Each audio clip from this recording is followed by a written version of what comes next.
O livro dos médiuns. Primeiro capítulo. Há espíritos? A dúvida com relação à existência dos espíritos tem como causa principal a ignorância quanto à verdadeira natureza deles. Geralmente imagina-se que eles sejam seres à parte na criação e cuja necessidade não foi demonstrada.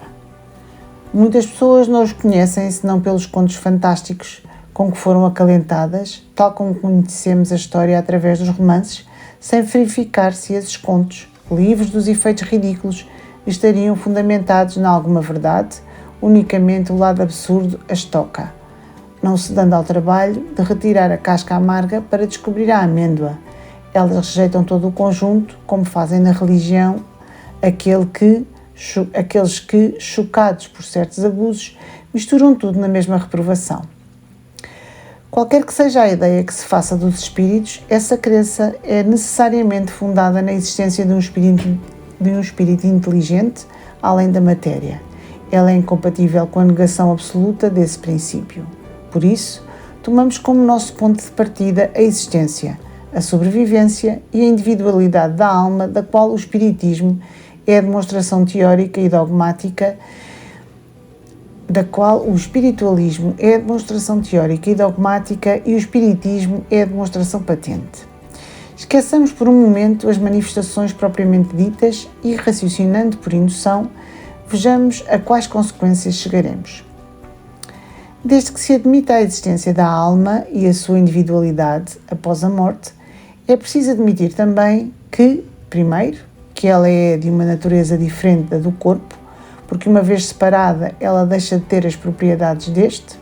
Segundo, que ela tem consciência de si mesma, pois é-lhe atribuída alegria ou sofrimento. Caso contrário, seria um ser inerte e seria melhor para nós não o possuirmos. Admitido isto, essa alma vai para alguma parte. O que será dela e para onde ela vai? Segundo a crença comum, ela vai para o céu ou para o inferno. Mas onde fica o céu e o inferno? Dizia-se outrora que o céu era em cima e o inferno em baixo. Porém, o que são o alto e o baixo no universo, visto que conhecemos a forma arredondada da Terra, o movimento dos astros que faz com que aquilo que é topo em certo instante se torne base 12 horas depois, a infinidade do espaço através do qual o olhar mergulha a distâncias imensuráveis? É verdade que por lugares baixos também entendemos as profundezas da Terra, mas no que se tornou essa profundeza desde que foram escavadas pela geologia?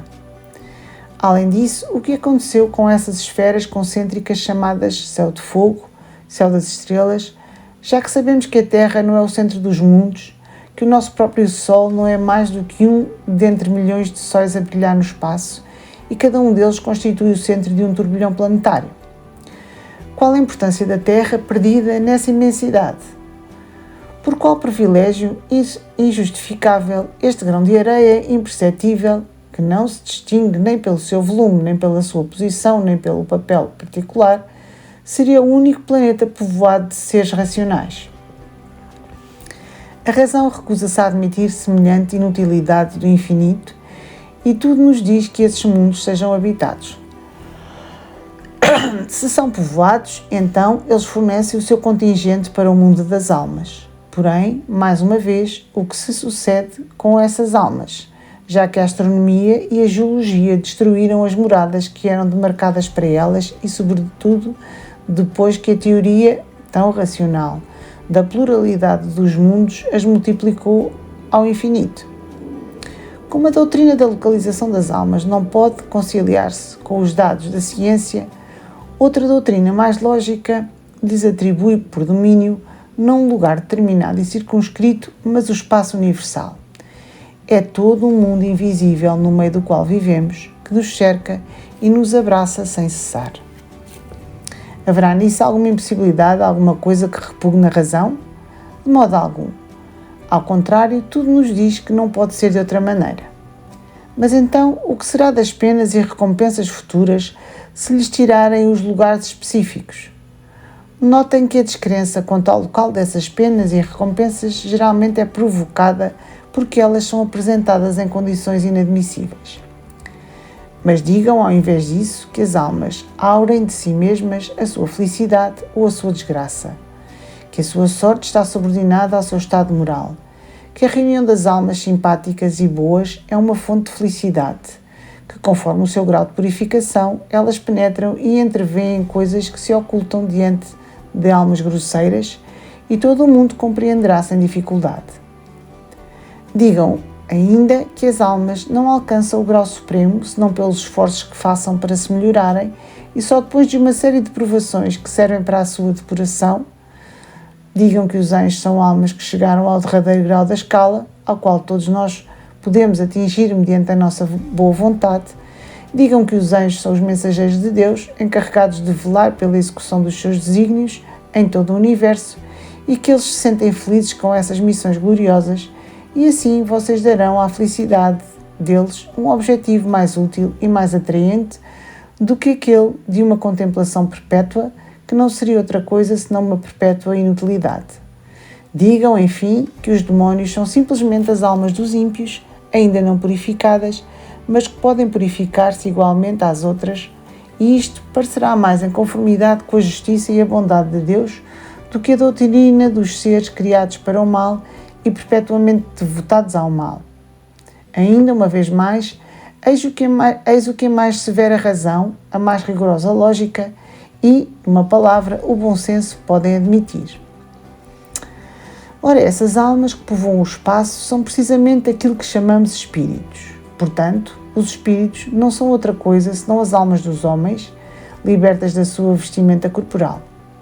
Se os espíritos fossem criaturas à parte, a sua existência seria mais hipotética. Todavia, se admitirmos que existem almas, também será preciso admitir que os espíritos não são outra coisa a não ser almas. Se admitirmos que as almas estão por toda a parte, será preciso admitir igualmente que os espíritos estão por toda a parte. Logo, não seria possível negar a existência dos espíritos sem negar a das almas. É certo que isto não passa de uma teoria mais racional do que a outra, mas já é muito que seja uma teoria que não contradiz nem a razão nem a ciência. Ademais, se ela é corroborada pelos factos, ela tem por si mesma a sanção do raciocínio e da experiência. Esses factos nós os encontramos no fenómeno das manifestações espíritas, que assim constituem a prova evidente da existência e da sobrevivência da alma. Entretanto, para muitas pessoas, aí se encerra a crença. Elas só admitem a existência das almas e, por consequência, dos espíritos, mas negam a possibilidade da comunicação com eles, pela razão de que, dizem, os seres imateriais não podem agir sobre a matéria. Esta dúvida é fundada na ignorância da verdadeira natureza dos espíritos, dos quais geralmente se faz uma ideia muito falsa, pois supõe-se erradamente que eles sejam seres abstratos, vagos e indefinidos, o que não é o caso. Primeiramente, imaginemos o espírito em união com o corpo. O espírito é o ser principal porque é o ser pensante e sobrevivente. O corpo não passa de um acessório do espírito, um invólucro, uma veste que ele larga quando está gasta. Além desse invólucro material, desse envoltório material, o espírito possui um segundo semimaterial que o prende ao primeiro. Na morte, ele desprende-se daquele envoltório, mas não do segundo, ao qual nós damos o nome de perispírito. Este envelope semimaterial, que tem a forma humana, constitui para ele um corpo fluídico, vaporoso, mas que, por ser invisível por nós, no seu estado normal, não deixa de ter algumas das propriedades da matéria. Logo, o espírito não é um ponto vazio, uma abstração, é um ser demarcado e circunscrito, ao qual só falta ser visível e palpável para se assemelhar aos seres humanos. Porque então ele não agiria sobre a matéria? É porque o seu corpo é fluídico? Ora, não é entre os fluidos mais rarefeitos, até mesmo entre os que consideramos imponderáveis, eletricidade, por exemplo, que o homem encontra os seus mais possantes motores? Não é exato que a luz imponderável exerce uma ação química sobre a matéria ponderável? Nós não conhecemos a natureza íntima do perispírito, mas supomos que ele seja formado de matéria elétrica ou qualquer outra igualmente subtil, porque não teria a mesma propriedade quando fosse dirigida por uma vontade. Como a existência da alma e a existência de Deus, uma sendo a consequência da outra, é a base de todo o edifício. Antes de travarmos qualquer discussão espírita, é importante assegurarmos-nos se o nosso interlocutor admite essa base. Quanto a essas questões, você acredita em Deus? Você acredita que tem uma alma? Você crê na sobrevivência da alma após a morte? Se ele responder negativamente, ou mesmo se disser simplesmente não sei, desejaria que assim fosse, mas não tenho a certeza, o que quase sempre equivale a uma negação polida, disfarçada sob uma forma menos contundente, para evitar ferir tão bruscamente aquilo que ele chama de preconceitos respeitáveis. Então seria tão inútil ir adiante com a discussão quanto querer demonstrar as propriedades da luz a um cego que não admitisse a existência da luz, porque definitivamente as manifestações espíritas não são mais do que os efeitos da propriedade das almas. Com este interlocutor é toda uma nova ordem de ideias, caso não queira perder tempo. Se a base for admitida não apenas como probabilidade, mas como algo comprovado e contestável, a existência dos espíritos a acompanha muito naturalmente. Resta agora a questão de saber se o espírito pode comunicar com o homem, quer dizer, se pode trocar ideias com ele. E por que não? O que é o homem senão um espírito aprisionado num corpo? Porque o espírito livre não poderia comunicar-se com o espírito cativo, tal como o homem livre pode falar com um encarcerado. Desde que se admita a sobrevivência da alma, seria racional não admitir a sobrevivência dos afetos? Já que as almas estão por toda a parte, não é natural pensarmos que a alma de um ser que nos amou durante a sua vida venha até nós e que deseje comunicar connosco e que para isso ele se sirva dos meios que estejam à sua disposição? Durante a sua vida, ele não atuava sobre a matéria do seu corpo? Não era ele quem dirigia os movimentos corporais? Então, por que razão, depois da sua morte, em pleno acordo com outro espírito ligado a um corpo, ele não poderia tomar emprestado esse corpo vivo para manifestar o seu pensamento, como um mudo pode servir-se de uma pessoa falante para se expressar? Deixemos de lado por um instante os factos que para nós tornam essa comunicação incontestável e vamos admiti-la como uma mera hipótese. Pedimos que os incrédulos nos provem. Não por uma simples negação, pois as suas opiniões pessoais não podem ser leis, mas por razões perentórias, que tal coisa não pode acontecer. Nós colocamos-nos no lugar deles e, já que eles querem verificar os factos espíritas com o auxílio das leis da matéria, que tirem então desse arsenal qualquer demonstração matemática, física, química, mecânica ou fisiológica e provem por A mais B, sempre partindo do princípio da existência e da sobrevivência da alma. Primeiro, que o ser que pensa em nós durante a vida não pode mais pensar depois da morte. Segundo, que se ele pensa, não pode mais pensar naqueles a quem amou. Terceiro, que se pensa naqueles a quem amou, ele não pode mais querer comunicar-se com eles. Quarto, que se ele pode estar em toda a parte, não pode estar ao nosso lado. Quinto, que podendo estar ao nosso lado, não pode comunicar-se connosco. Sexto, que através do seu envoltório fluídico, ele não pode agir sobre a matéria inerte. Sétimo, que se ele pode agir sobre a matéria inerte, não pode agir sobre um ser animado. Oitavo, que se pode agir sobre um ser animado, ele não pode dirigir a sua mão para fazê-lo escrever.